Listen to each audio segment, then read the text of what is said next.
ಹಾಗಾಗ್ಲಿ. Asha Nayak madam please.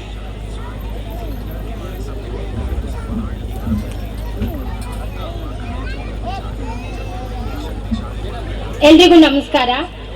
ಈ ವಿಸ್ಡಮಿಂಗ್ pre ಸ್ಕೂಲಿನ ಪಾಲಕರಾಗಿ ಈ ಸುಸಂದರ್ಭದಲ್ಲಿ ನನ್ನೆರಡು ಅನಿಸಿಕೆಗಳನ್ನು ಸ್ಕೂಲ್ ಬಗ್ಗೆ ಹೇಳಕ್ ಇಷ್ಟಪಡ್ತಾ ಇದ್ದೀನಿ. ನಮ್ಗೆಲ್ರಿಗೂ ಗೊತ್ತಿದೆ, ನಮ್ಮ ಮಕ್ಕಳು 3 ವರ್ಷದ ನಂತರ ಹೆಚ್ಚು ಟೈಮನ್ನು ಸ್ಪೆಂಡ್ ಮಾಡೋದು ಸ್ಕೂಲ್ಗಳಲ್ಲಿ. ಅಂದ್ರೆ ಅವರ ಭವಿಷ್ಯದ ಬುನಾದಿ ಈ ಪ್ರೀ ಸ್ಕೂಲ್ಗಳಲ್ಲೇ ಆಗತ್ತೆ.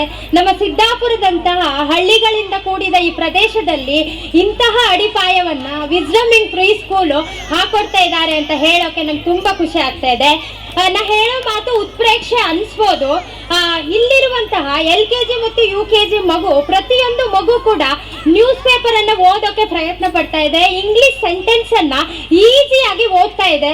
ಅಂದ್ರೆ ಇದರಿಂದ ಗೊತ್ತಾಗತ್ತೆ ಇಲ್ಲಿನ ಟೀಚಿಂಗ್ ಮೆಥಡಾಲಜಿ ಯಾವ ರೀತಿ ಇದೆ ಅಂತ.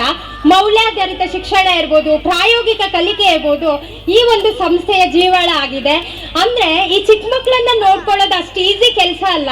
ಆ ಕೆಲಸವನ್ನ ಈ ವಿಸ್ಡಮಿಂಗ್ ಸ್ಕೂಲ್ ನ ಟೀಚರ್ಸ್ ಗಳು ಮಾಡ್ತಾ ಇದ್ದಾರೆ. ತುಂಬಾ ಖುಷಿಯಿಂದ ಕಾಳಜಿಯಿಂದ ನೋಡ್ಕೊಳ್ತಾ ಇದ್ದಾರೆ.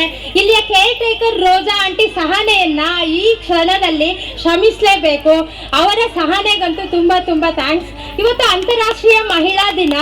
ಅಂತಾರಾಷ್ಟ್ರೀಯ ಮಹಿಳಾ ದಿನದಲ್ಲಿ ಏನಂತಂದ್ರೆ ವಿಶ್ವ ಮಟ್ಟದಲ್ಲಿ ಸಾಧನೆ ಮಾಡಿದ ಸಾಧಕಿಯರನ್ನ ಗೌರವಿಸೋದು ವಾಡಿಕೆ. ಆದ್ರೆ ನಮ್ಮಂತಹ ಎಷ್ಟೋ ಮಕ್ಕಳ ಭವಿಷ್ಯಕ್ಕೆ ಬುನಾದಿ ಹಾಕ್ತಾ ಇರುವಂತ ಇಲ್ಲಿಯ ಶಿಕ್ಷಕರನ್ನ ಈ ಸುಸಂದರ್ಭದಲ್ಲಿ ನಾನು ಗೌರವಿಸಲೇಬೇಕು. ಅವರೆಲ್ಲರಿಗೂ ಧನ್ಯವಾದಗಳನ್ನ ಹೇಳಲೇಬೇಕು. ಈ ಸಿದ್ದಾಪುರದಲ್ಲಿ ಇಂತಹ ಜ್ಞಾನದ ಹಸಿವನ್ನ ನೀಗಿಸುವಂತ ಕೆಲಸವನ್ನ ವಿಸ್ಡಮಿಂಗ್ ಮಾಡ್ತಾ ಇದೆ. ಇನ್ನು ಮುಂದಿನ ಹಂತದಲ್ಲಿ ಕೂಡ ಇದೇ ರೀತಿ ಈ ಸಂಸ್ಥೆ ನಡೆಯಲಿ ಅಂತ ಈ ಸಂದರ್ಭದಲ್ಲಿ ಆಶಿಸ್ತೇನೆ. ಅವಕಾಶಕ್ಕಾಗಿ ಧನ್ಯವಾದಗಳು. Thank you.